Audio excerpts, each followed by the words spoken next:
bendiga a todos, espero que se estén gozando con este culto que estamos dedicando a nuestro Dios especial de gratitud por la meta que nos consiguió alcanzar para adquirir esta propiedad. Habíamos invitado al ingeniero Eduardo Garza de la Fuente, que fue el propietario de este lugar, y nos había dicho que sí vendría. Nos acaban de confirmar que está enfermo y que no puede venir, entonces por eso no está aquí con nosotros, pero dice que si le damos chance de que venga el otro culto unido en febrero, pues le decimos pues claro que sí, ¿verdad? Así que Dios quiera, sigamos orando para que lo podamos tener aquí, lo conozcan todos ustedes y bueno, pues hacemos 2 cultos de gracias. Yo creo que así como pedimos y pedimos y pedimos, pues también debemos dar gracias y dar gracias y dar gracias, ¿verdad? Bueno, pues entonces, qué bueno que están de acuerdo. Y ya. El tema de hoy se llama sentimiento que obliga. Sentimiento que obliga. Comienzo con la introducción. Cuando yo era niño, mi mamá me enseñó una frase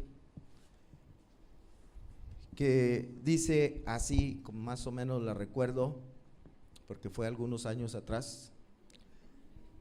Dice así: los corazones del mundo como puertas se abrirán. A lo mejor ustedes también se la enseñaron ahí sus papás, o la escucharon.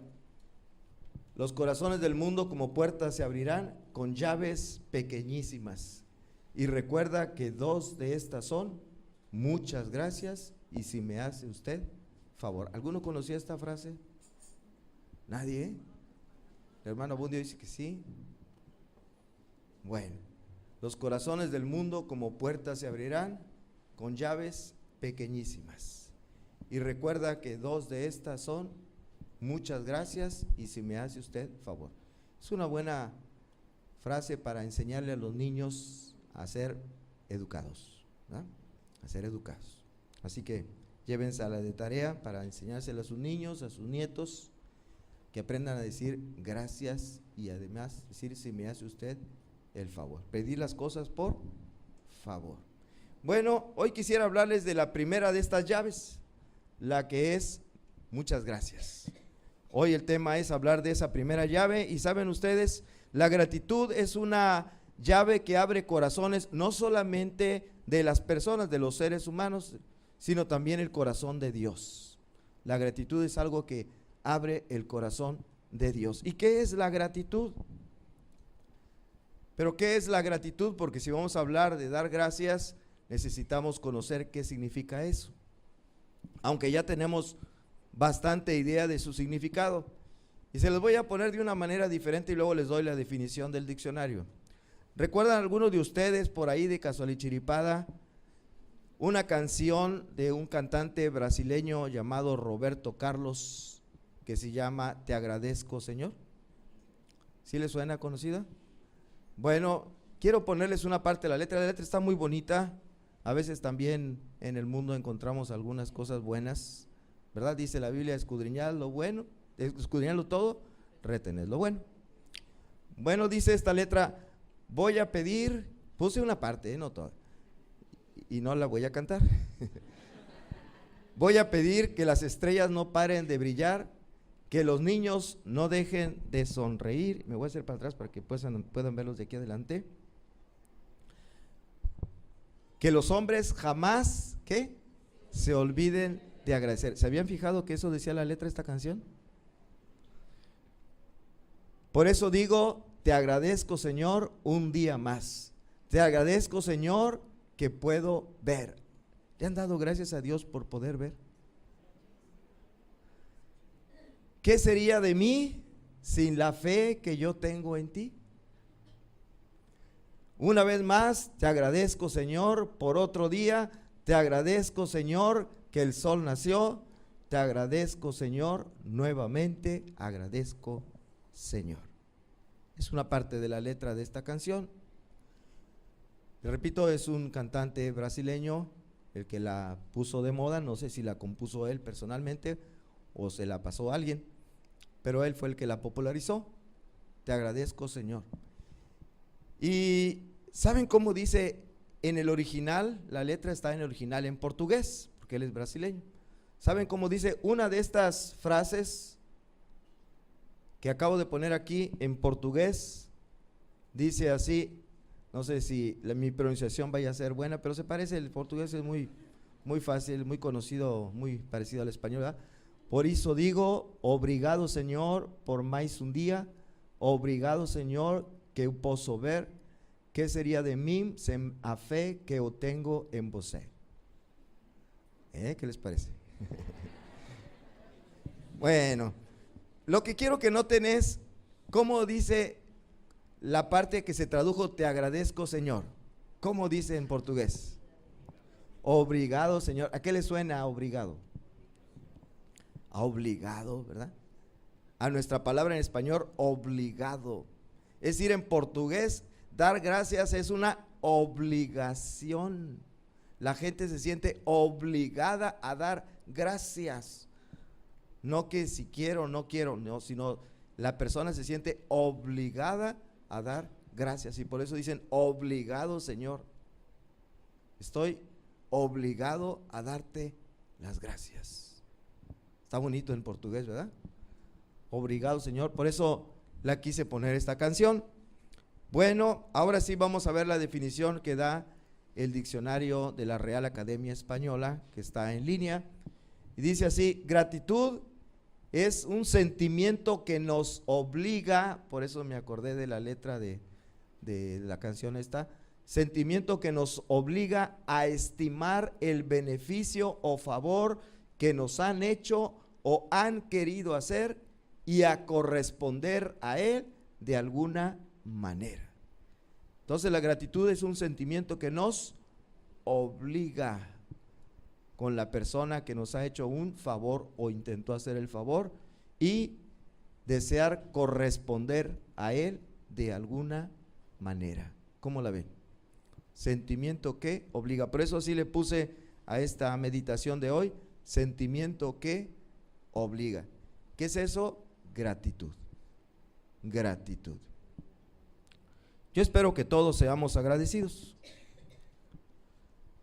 En nuestra vida de relaciones con otras personas seamos agradecidos, y especialmente en nuestra vida de relación con Dios seamos agradecidos. Amén. Espero que así sea. Miren, después de 5 años de haber iniciado este proyecto que se le llamó Alabastro, tomando en cuenta aquella historia que narra la Biblia de una mujer que trajo muy agradecida y arrepentida de sus pecados ante Dios. Bueno, hay 2 casos ahí. Un perfume de alabastro de muy alto precio, ¿verdad? Y se lo ofreció al Señor Jesucristo.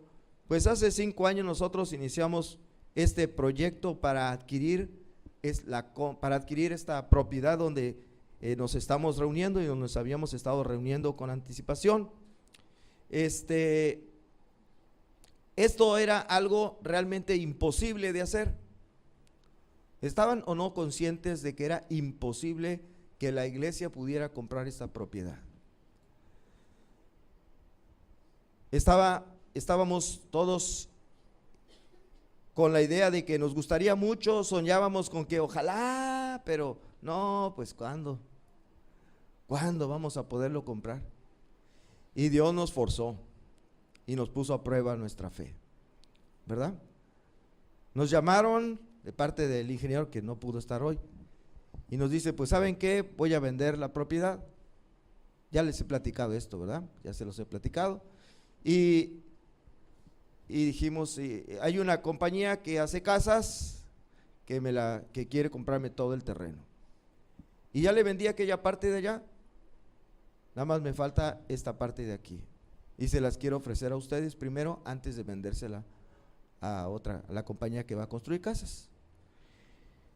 Y dijimos, no, pues a todo dar, pero pues ¿con qué? ¿Y cuánto pide? No, 5 millones de pesos. No, pues gracias.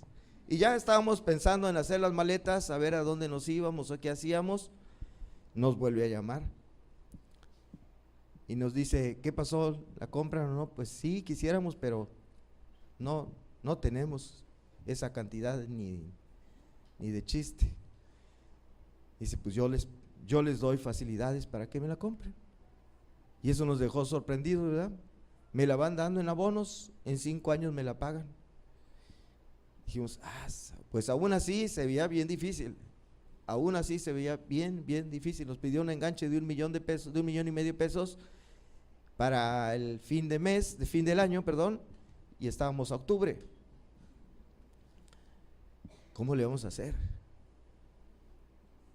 Me acuerdo, lo presenté a la iglesia un domingo por la tarde, estaba lleno completamente. Se los planteé y dijeron, ¿cómo ven? Lo intentamos y todos dijeron sí. Bueno, así empezó esta aventura. Pasaron los 5 años y por fin lo imposible se hizo posible y llegamos a la meta de adquirir, de pagar este terreno en 5 millones más un poquito de intereses. Bueno, ¿y cómo fue posible lo imposible? ¿Cómo fue posible que se hizo realidad lo imposible? Pues gracias al favor de Dios. Dios nos hizo ese favor. ¿Y ahora cómo estamos? Estamos obligados con el Señor. ¿Sí o no? Estamos obligados con el Señor. Estamos agradecidos con Él.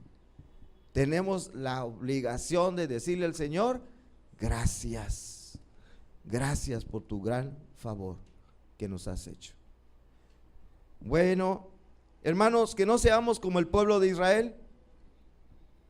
Y ahorita vamos a ver una parte de la historia de ese pueblo de Israel. Que no nos pase lo que al pueblo de Israel, y ahorita lo iniciamos enseguida. Allí termino la introducción y nos vamos al primer punto de este mensaje, que es el inicio. La historia de la nación de Israel. Vamos a tomar como ejemplo a la nación de Israel, la información que viene en la Biblia. Decía yo, la historia de la nación de Israel es una historia sui generis. Es decir, es una historia única entre las historias de todos los países del planeta Tierra. Es única. Ningún país tiene una historia como la historia de Israel, llena de eventos sobrenaturales, milagrosos, que no se pueden explicar. Ningún país, incluyendo México, tiene una historia así. Y su historia inició con el llamado de un hombre, el que se conoce como el patriarca Abraham. Un día Dios se le apareció y le dijo, quiero que salgas de tu tierra, quiero que dejes a tu familia y te vayas a un territorio que yo te voy a decir. Y eso lo leemos en Génesis capítulo 12, versículo 1. Dice, pero Jehová había dicho a Abraham, en ese tiempo se escribía sin H, vete de tu tierra y de tu parentela y de la casa de tu padre a la tierra que te mostraré. Así le dio ese mandamiento Dios a Abraham. Abraham no era un jovencito, y cualquiera a la edad que tenía Abraham, que le hubieran dicho, oye, sal de tu tierra, y no, ya ahorita ya no me muevo, ya aquí me quiero quedar hasta que me muera. Pero Abraham obedeció, salió de su tierra, de su parentela, hasta que llegó a la tierra que Dios le había señalado, y estando allí, entonces el Señor le dijo lo siguiente, Génesis 13, versículo 14. Le dice el Señor, alza ahora tus ojos y mira desde el lugar donde estás hacia el norte y hacia el sur y hacia el oriente y al occidente, porque toda la tierra que ves la daré a ti y a tu descendencia para siempre. Y hoy, 28 de enero del año 2018, ¿dónde creen que está la nación de Israel? En esa tierra que Dios les dijo que era para ellos y para su descendencia. ¿Y cómo se la han peleado y se la han querido quitar? ¿Verdad? Pero ahí están porque Dios lo prometió y Dios cumple lo que promete. Dios es verdadero y no los pueden quitar. Por más que sus enemigos sean más numerosos y que tienen mucha gente en contra, inclusive un líder de una de las o de la más grande iglesia del mundo en contra de ellos, pues ni así los pueden quitar. ¿Por qué? Porque Dios dijo que era de ellos ese territorio. ¿Y quién es el dueño del planeta Tierra? Pues el que lo hizo, ¿verdad? Dios. Nosotros no somos dueños del planeta Tierra, ni de ningún pedacito de tierra, ni siquiera de nuestra casa. Yo creo que ni de la tierra que tenemos en las uñas. Dios es propietario de todo, ¿verdad? De todo. Así que Él dice de quién, a quién le da qué parte del planeta, ¿no creen? Y Él dijo a Abraham: esta parte yo te la voy a dar a ti y a tu descendencia para siempre. Bien, pasó la generación. Vamos al siguiente punto. Nomás que me equivoqué, le volví a poner uno. Pero bueno, imagínense que dice 2. Salvados del hambre. Pasó la generación de Abraham, luego siguió la generación de su hijo Isaac, y luego siguió la generación de su nieto Jacob con sus 12 hijos, la siguiente generación.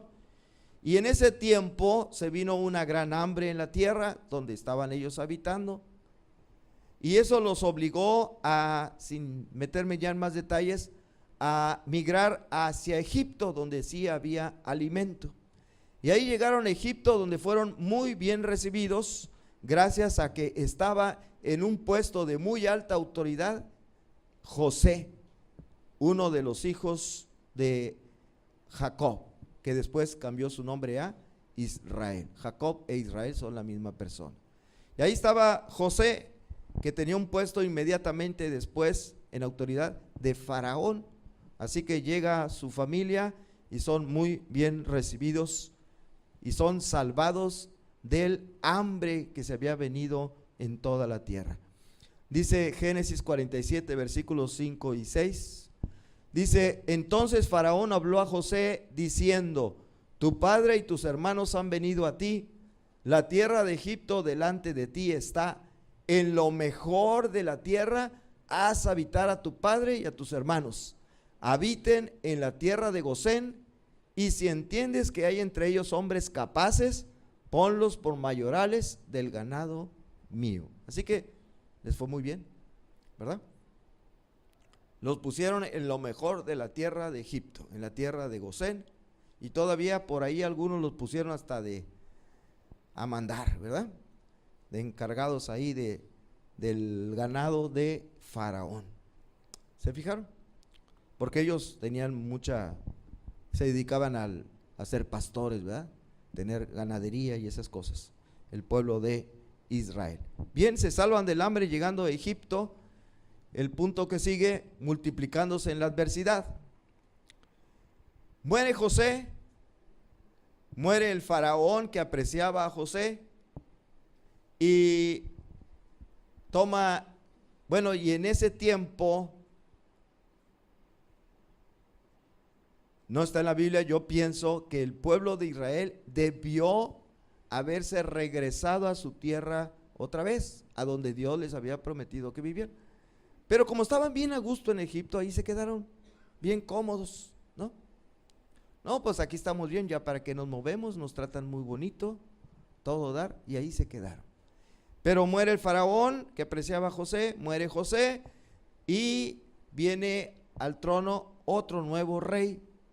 Probablemente, según dicen los historiadores, era de otra dinastía diferente a la del faraón anterior. Y este nuevo faraón ve con malos ojos a los israelitas y entonces los convierte en esclavos, los hace esclavos y los empieza a tratar mal.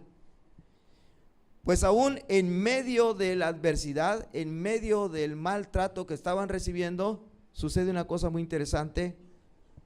Las familias de los israelitas se empiezan a multiplicar, se empiezan a reproducir mucho más que las familias de los egipcios.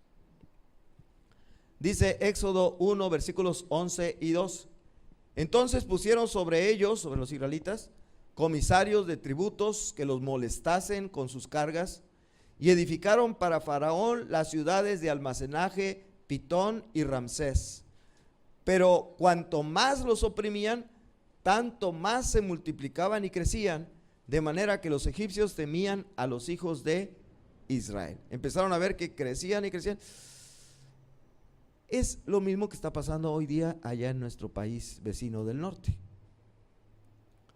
Los colonizadores originales están viendo cómo los latinoamericanos se están multiplicando más porque somos buenos para eso que ellos, y ya les está entrando el miedito.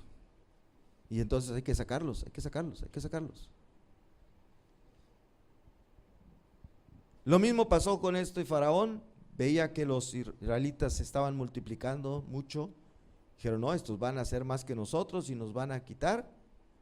Entonces los esclavizaron, los empezaron a oprimir, y aún así ellos seguían creciendo más y más y más. Ahí está la mano de Dios en ellos. El siguiente punto, liberados milagrosamente.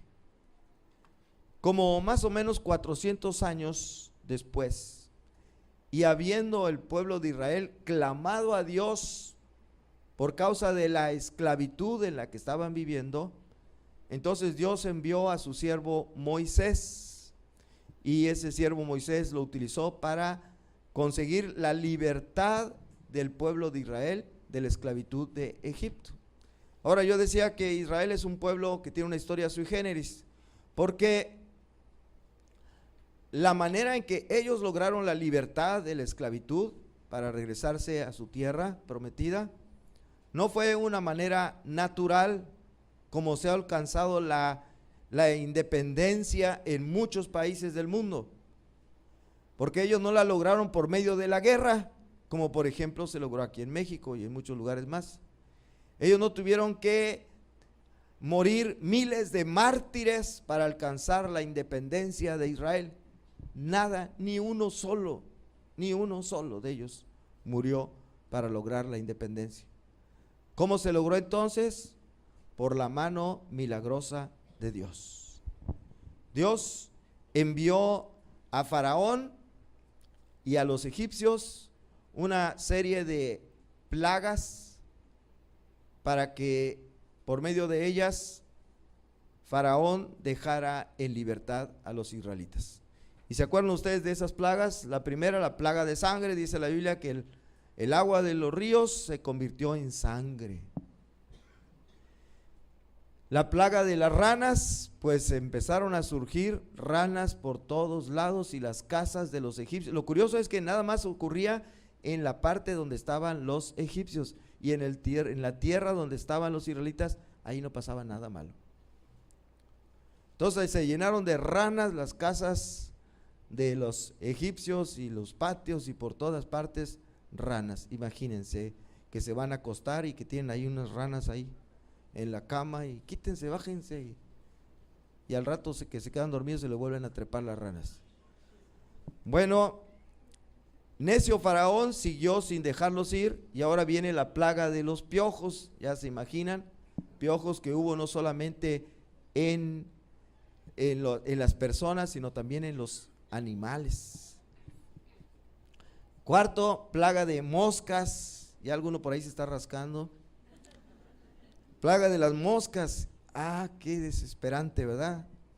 Cuando uno quiere comer y está lleno de moscas en algunas ocasiones, cuando se hace así afuera, ¿no? Bueno, se llenó de moscas las casas de los egipcios por todos lados, y aún así el faraón necio no los quiso dejar ir. Y viene la quinta plaga, la plaga de ganado, donde pues hay muerte de una enfermedad que les viene al ganado de los egipcios y no al ganado de los israelitas. Después la plaga de úlceras. Esta plaga de úlceras era como, dice la Biblia, como un sarpullido que le vino a las personas y también a los animales. Así que imagínense, estaban así rascándose cada rato con esa enfermedad, y Faraón necio no los quería dejar ir. Luego viene la plaga del granizo. Cayó un granizo muy fuerte. Hasta aquí había afectado algunas cosas a las personas, otras a los animales. De hecho, Prácticamente la ganadería de los egipcios había muerto o habrán quedado muy pocos de sus animales. En cambio los israelitas ninguno. Viene el granizo y aquí el granizo empieza a destruir ya no los animales, aunque también les tocó a los que quedaban, que estaban en el campo. También empieza a destruir la vegetación, ¿verdad? La vegetación y los árboles. Luego la octava plaga, la plaga de las langostas. Lo que dejó el granizo se lo comieron las langostas, pero no son esas langostas que se parecen a los camarones grandotes, no, son más bien como los chapulines, ¿verdad? Pero lo que se llama, ¿cómo se dice cuando son un montón?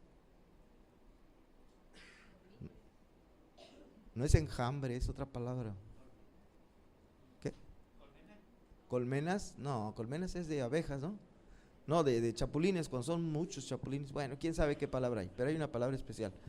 Son muchos que vinieron y se comieron lo que quedaba del zacatito, de las hojas de los árboles, etcétera, etcétera. Una plaga tremenda de langostas. Y Faraón seguía en su necedad. A pesar de que fueron a verlos los mismos egipcios, oye, ya déjalos ir, no estás viendo que ya estamos sufriendo, Egipto se muere. Y Faraón, no.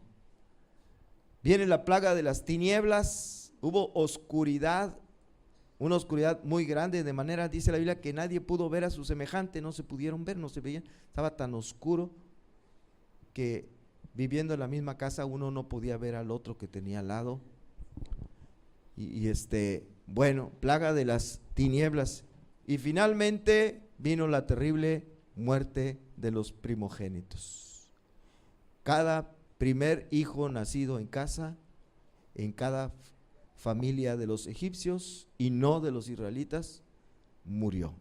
¿Se acuerdan? Cuando Dios estableció la Pascua.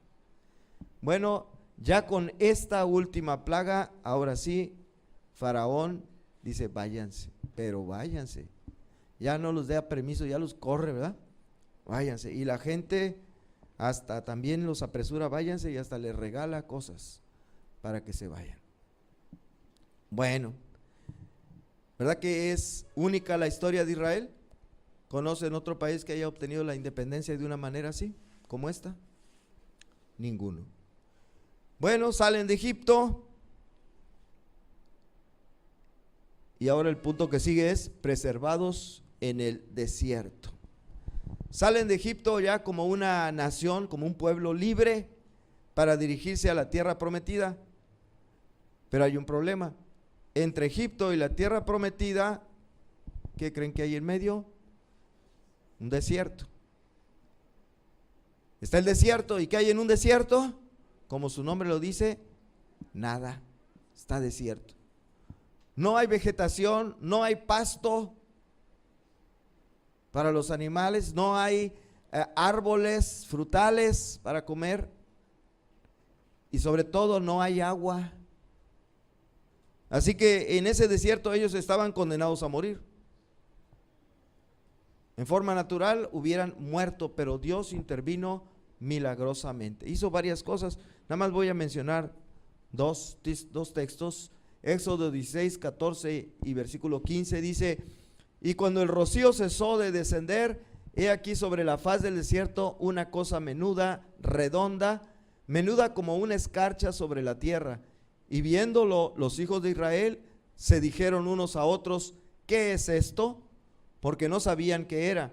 Entonces Moisés les dijo: es el pan que Jehová os da a comer.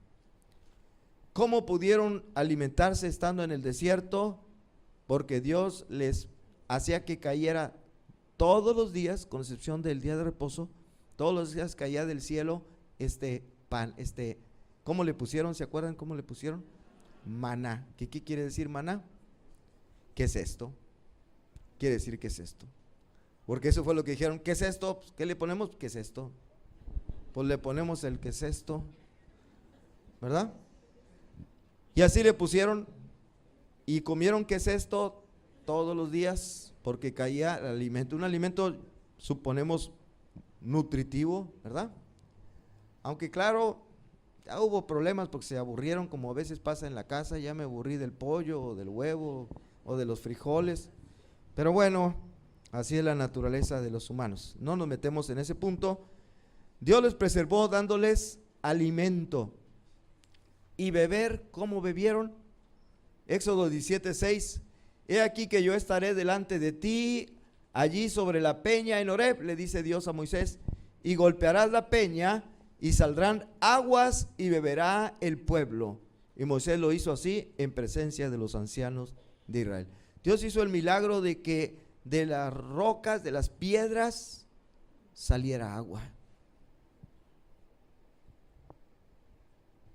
¿Cómo ven? ¿Es normal esto? No. Como tampoco era normal que el agua se convirtiera en vino cuando Jesús hizo ese milagro. Dios tiene poder sobre la naturaleza. Cambia la naturaleza de la naturaleza para convertirla de una cosa en otra, ¿verdad? Los átomos, los electrones y todo, le mueve las órbitas y todo para convertirse en otro elemento diferente. Y de la roca sale el agua y bebieron agua en el desierto. Dios les preservó milagrosamente. Y el último punto, toman posesión de la tierra prometida. Toman posesión de la tierra prometida. Dice Éxodo capítulo 12, versículo 40, el tiempo que los hijos de Israel habitaron en Egipto fue 430 años. Estuvieron en Egipto en total, desde que llegaron hasta que salieron, según este versículo de la Biblia, 430 años. ¿Dónde habían estado antes? Precisamente en la tierra prometida. Ahí donde llegó Abraham, luego siguió Isaac y luego Jacob. Ya sabemos que Jacob hizo por allá un viaje con su tío y luego regresó. Pero ahí estaban en la tierra prometida. De ahí salieron a Egipto, estuvieron 430 años y ahora regresaron otra vez a la tierra prometida. El camino de regreso por su desobediencia inicial les llevó 40 años. 40 años. Así que 40 años más 430 años, ¿cuánto suma? 470 años hace que habían salido de la tierra prometida y ahora iban a regresar a la tierra prometida. 470, claro, no son las mismas personas. Es el mismo, son los descendientes de los que se fueron. 470 años después. Pero ¿saben qué? Ahora que regresaban, primero ya eran muchos, antes era una familia. Tenían su terreno ahí, seguramente extenso porque tenían mucho ganado. Pero como quiera que sea, eran una familia. Ahora regresaban y eran una nación. Y aún el lugar donde ellos habían estado antes, ¿qué creen? Pues ya estaba ocupado. Se fueron y se metieron otros a habitar ese terreno. Y no solamente ese, sino todos los alrededores, ya estaba lleno de naciones, de pueblos que se fueron a habitar allí. La tierra estaba ocupada y estaba ocupada por numerosas, por naciones numerosas, grandes y que tenían ciudades edificadas como fortalezas con unas murallas tremendas, inexpugnables. Y además, inclusive había hombres de muy elevada estatura. El hermano Elizondo y su familia se quedan chiquitos, ¿verdad? Con esos gigantes que existían en aquel tiempo. Enormes, de 3 metros. Y esos eran los pobladores de la tierra donde ellos querían llegar. Así que, en vista de las circunstancias, parecía imposible de conquistar esa tierra. Parecía imposible, imposible. Miren la apreciación que hicieron, enviaron unos, ¿cómo se dice? Espías, para que conocieran la tierra y vieran cómo está y cuál fue la apreciación de ellos. Números 13, versículos 28, 31 y 33. Dice, mas el pueblo que habita, ese es el informe que rinden ellos. El pueblo que habita aquella tierra es fuerte y las ciudades muy grandes y fortificadas. Yo les pregunto, esto fue lo que dijeron, ¿se acuerdan? 10 espías, de 12 en total. Bueno, ¿estaban diciendo mentiras? ¿Fueron mentirosos? No, estaban diciendo la verdad. Mas los varones que subieron con él dijeron, no podremos subir contra aquel pueblo, porque es más fuerte que nosotros. ¿Era mentira? No, era verdad. También vimos ahí gigantes, hijos de Anac, raza de gigantes, y éramos nosotros a nuestro parecer como langostas, y así les parecíamos a ellos. ¿Estaban mintiendo?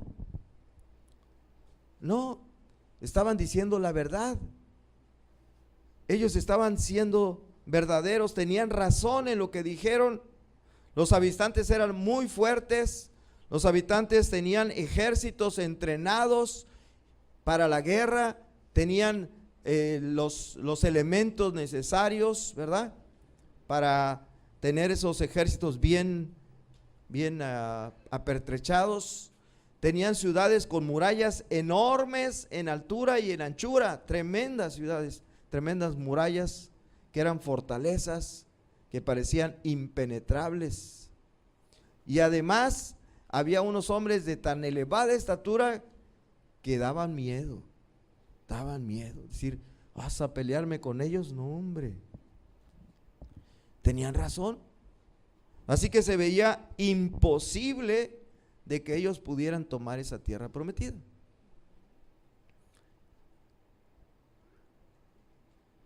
Pero si no tomaban la tierra prometida, les pregunto,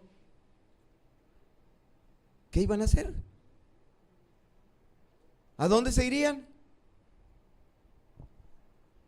Venían del desierto, llegaron allí, y si ven eso, no podemos regresarse al desierto para quedarse a vivir en el desierto para siempre.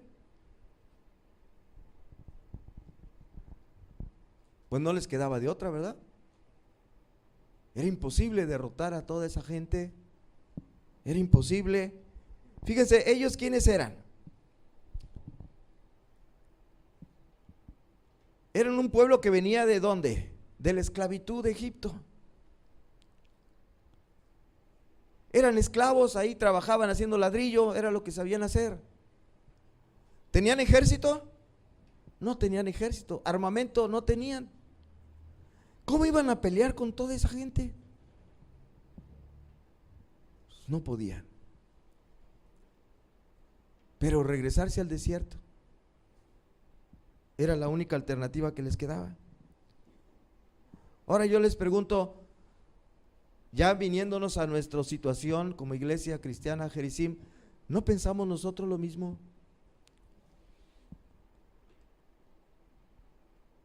No pensamos, oye, se los vende este terreno, pero me tienen que dar 5 millones de pesos. No dijimos, no hombre, pues es imposible. ¿De dónde los vamos a sacar? No tenemos aquí gente millonaria en la congregación. ¿De dónde vamos a sacar ese dinero? No podemos. Humanamente hablando no podíamos, y de veras no podíamos.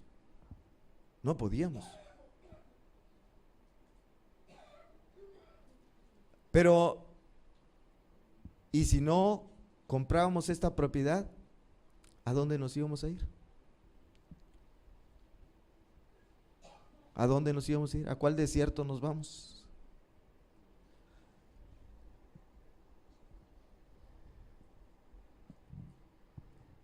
No podíamos, pero ¿saben qué? Sí pudimos. ¿Cómo fue posible que sí pudimos lo que no podíamos? Yo creo que de la misma manera que Israel sí pudo conquistar la tierra prometida, de la misma manera nosotros pudimos comprar esta propiedad. ¿Cómo? Con la ayuda sobrenatural de Dios. La ayuda sobrenatural de Dios. Fíjense cómo Dios ayudó sobrenaturalmente a Israel. Nomás menciono 2 ejemplos. el paso del Jordán. Llegaron a punto de entrar a la tierra prometida, pero su primer enemigo no fue un enemigo humano, no fue un ejército que venía en contra de ellos. Su primer obstáculo fue un obstáculo natural, un río grande, y en ese tiempo estaba caudaloso, el río Jordán. Y la tierra prometida estaba del otro lado del río, y ellos estaban parados nomás viendo hacia allá. No tenían lanchas, no tenían barcos, ni la mayoría no sabía nadar. ¿Cómo le hacían para ir al otro lado? ¿Cómo le harían para ir al otro lado? Imagínense, y no sé el tamaño realmente del río Jordán, cómo esté en anchura, pero supónganse que nos paramos frente al río Pánuco y queremos cruzar allá para Veracruz, el terreno de nuestros hermanos de Pueblo Viejo. ¿Dónde andan por ahí? Eso. Ahora ya hay un puente, ¿verdad? Pero en aquel entonces no había puente, ni tenían lanchas. Josué capítulo 3 versículo 15 al 17, vamos a ver cómo cruzaron el río Jordán. Dice: cuando los que llevaban el arca entraron en el Jordán, y los pies de los sacerdotes que llevaban el arca fueron mojados a la orilla del agua, porque el Jordán suele desbordarse por todas sus orillas todo el tiempo de la siega, las aguas que venían de arriba se detuvieron como en un montón, bien lejos de la ciudad de Adam, que está al lado de Zaretán, y las que descendían al mar del Arabá, al mar salado, se acabaron y fueron divididas, y el pueblo pasó en dirección de Jericó, y todo Israel pasó en seco. ¿Se fijaron? Dios hizo un milagro. Le dijo a Josué: manda a los sacerdotes que van llevando el arca, que ellos se adelanten, y en el momento en que tocaron sus pies las aguas del río Jordán, las aguas se abrieron, se detuvo el mar allá de un lado, del otro, y ellos pasaron en seco. Era la segunda vez que pasaba una cosa así, ¿se acuerdan? Así fue como cruzaron el río Jordán. Por eso les dije, la historia de Israel es una historia que ningún país del mundo la tiene. Esos son hechos históricos, no son leyendas. Y ningún país tiene una historia así.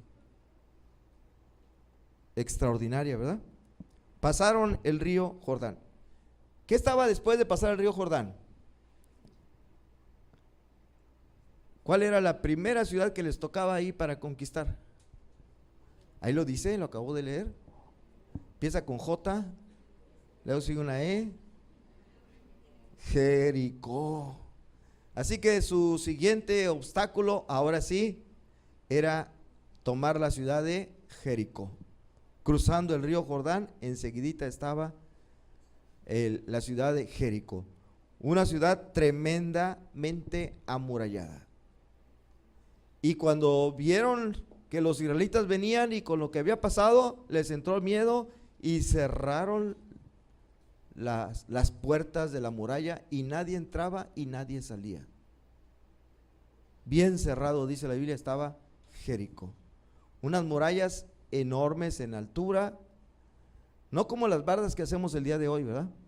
Una bardita de un block de, ¿cuánto tiene? ¿15 centímetros de ancho? No, de ancho. 15 centímetros más el revoque, ¿cuánto será? 17 centímetros. Bueno, estas murallas eran de metros de ancho, hasta podían caminar carruajes tirados por animales arriba de ellos, y hasta había casas dentro de las murallas. O sea, así de anchas estaban y de altísimas. Jericó. Bueno, ¿cómo podrían tomar esta ciudad de Jericó? Otra vez Dios hace un milagro. Josué 6, versículo 20. Entonces el pueblo gritó, y los sacerdotes tocaron las bocinas, y aconteció que cuando el pueblo hubo oído el sonido de la bocina, gritó con gran vocerío, y el muro se derrumbó. El pueblo subió luego a la ciudad, cada uno derecho hacia adelante, y la tomaron. ¿Qué pasó aquí? Dios les dio una orden ilógica, irracional, pero ellos la creyeron. Les dijo Dios: van a darle vuelta a la ciudad, todo el pueblo un día, luego otro día, luego otro día y otro día, y al séptimo día van a pararse rodeando el muro y van a tocar las trompetas, y cuando toquen las trompetas todos van a gritar bien fuerte. ¿Cómo ven? Y uno puede decir, ¿y eso qué? ¿Y qué pasó? ¿El muro se cayó? Dice, el muro se derrumbó.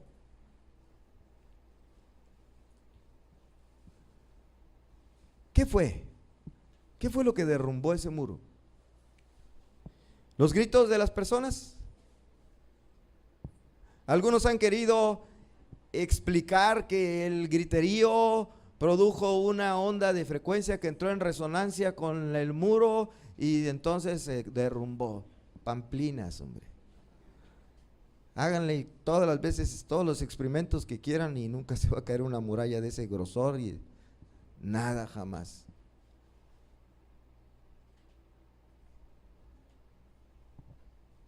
Se cayó el muro. ¿Qué fue entonces? ¿Las trompetas? ¿El sonido de las trompetas? ¿O fue las dos cosas juntas, las trompetas más los gritos de las personas lo que hizo que se cayera? La respuesta es no, nada de eso. ¿Qué fue entonces lo que hizo que se cayera? ¿Saben? Fue Dios que obró en respuesta a la fe de ellos. Dios que obró en respuesta a la fe de ellos. Le creyeron a Dios e hicieron la locura de ponerse alrededor, de gritar y tocar trompetas. Cualquiera hubiera dicho, están locos, traigan catapultas, traigan no sé, unas granadas, una dinamita. No, griten fuerte. Le creyeron a Dios y en respuesta a la fe de ellos, fue Dios el que derrumbó los muros de Jericó y la tomaron y entraron. ¿Cómo la ven? Y así podemos seguir viendo más y más cosas milagrosas que pasaron, como cuando el sol se detuvo y esas cosas. Pero finalmente Israel conquistó la tierra prometida. Después se echaron unos volados, echaron suertes para repartírsela entre las tribus, y luego cada quien se fue a su casa felices y contentos. Y allá acabó la historia de la toma de la tierra prometida. Se fueron cada quien a habitar en casas que ellos no habían construido, a disfrutar de viñas que ellos no habían plantado, y así todas las cosas que dejaron los otros habitantes, se quedaron ellos con ellas y a disfrutar felices y contentos. Pero en esta historia falta algo. Se los voy a decir hasta la conclusión.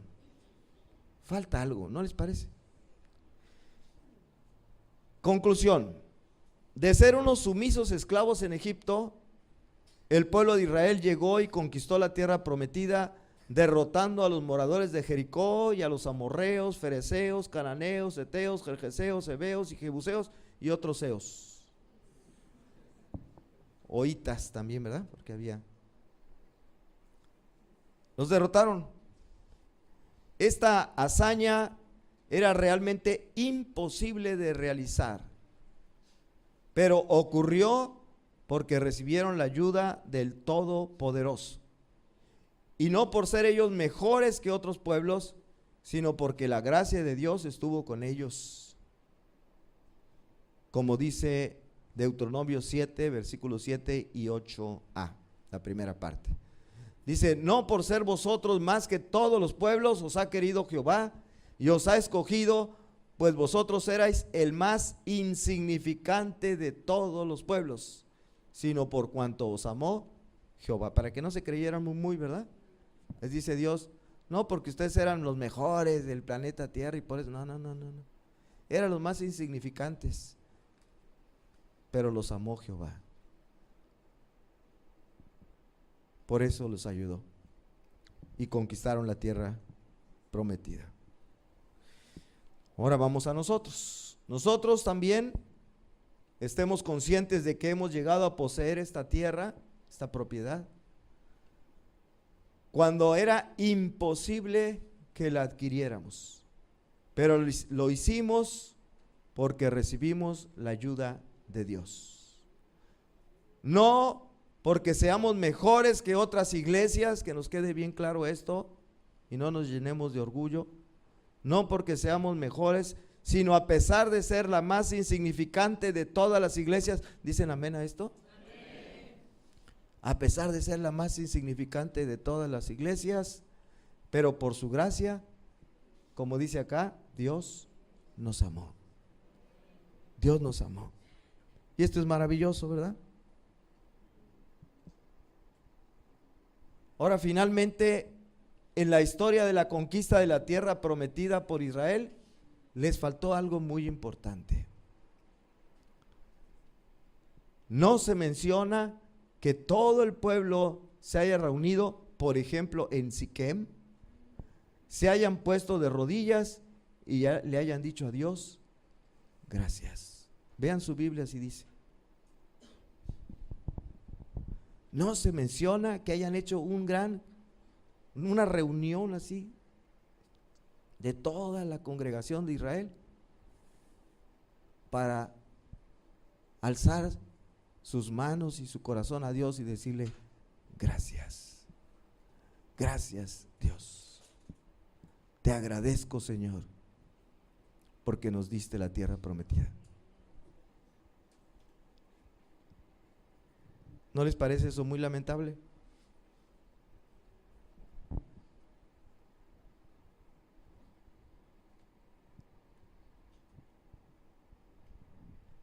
Y quiero terminar con esto. Así como gritaron en Jericó, todos debieron haber gritado, gracias, Dios. ¿No les parece?